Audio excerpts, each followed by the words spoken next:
Information of MSPs that allows some stakeholders to exercise power and encroach over the rights and interests of other stakeholders negatively affects the willingness of the rest of stakeholders to participate, which in turn affects the functioning and the effectiveness of MSP. In this type of platforms, there are often so-called invisible minorities. It's absolutely critical to empower bottom-up approaches wherever you go. The power dynamics are always there.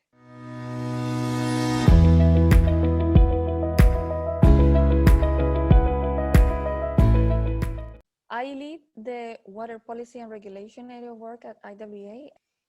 One of the main things we do is precisely deal with multi-stakeholder platforms. What's relevant about nature-based solutions for the power dynamics and multi-stakeholder platform is that nature-based solutions require cooperation, a strong cooperation, because they are cross-sectoral solutions. The analysis of the power balance before starting the process is decisive. In developing countries, they are formed mostly by public officials with their limited capacities and resources.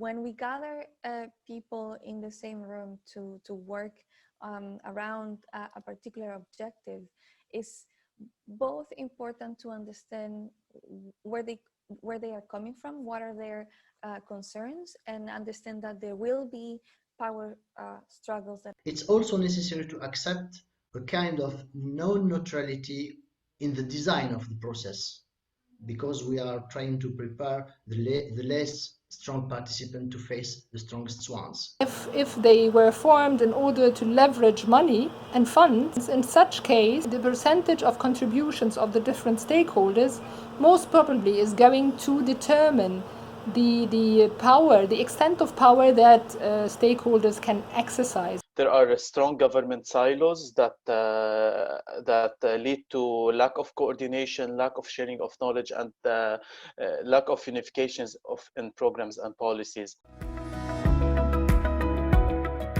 For effective MSPs, a 3-level intervention is necessary. The first level is to streamline concerned government structures and make them more enabling. The role and the place of administration's representatives. This group of stakeholders could be the cause of an imbalanced power source.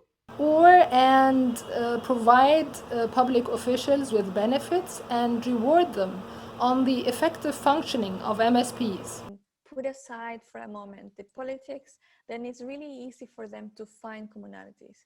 Once we identify those things that they can do better, but also the things that they need, we do a sort of a matchmaking process that really helps us go around the power dynamics. What I've noticed in my research is the importance of the presence of a champion who is preferably inside the government, because he would have more power, and this champion would work on bridging the gap between this power gap between the government and the NGOs, for example. These administrations representatives have a privileged place in the partnership with donors, which makes them both judge and jury.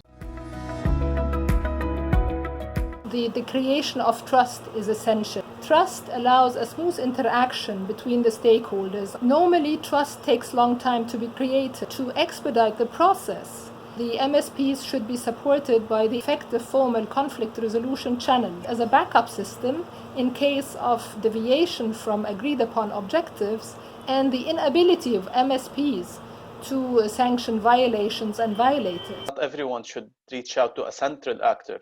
These actors should be delocalized actors and local actors. This way as well, you can distribute power between actors and you can distribute power between locations. First thing, that it is necessary to admit that these processes must be led by neutral and impartial third parties. First, we identify common ground. So then we translate them into a common language that is usually a technical language. Need to identify similar groups of interests. It can help evacuate potential tensions. To prepare water users on their new task. And this would include first of all, to account for local socio-economic conditions and power relations in order to avoid the reproduction of oppressive structures. Whenever there's a nature-based solution project, there are local multi-stakeholder platforms that arise around the projects because, as I said, they require cooperation between multiple actors. Help them find unusual partners in the work that they do. Avoid politics basically within the conversation, and we make sure we enable that dialogue.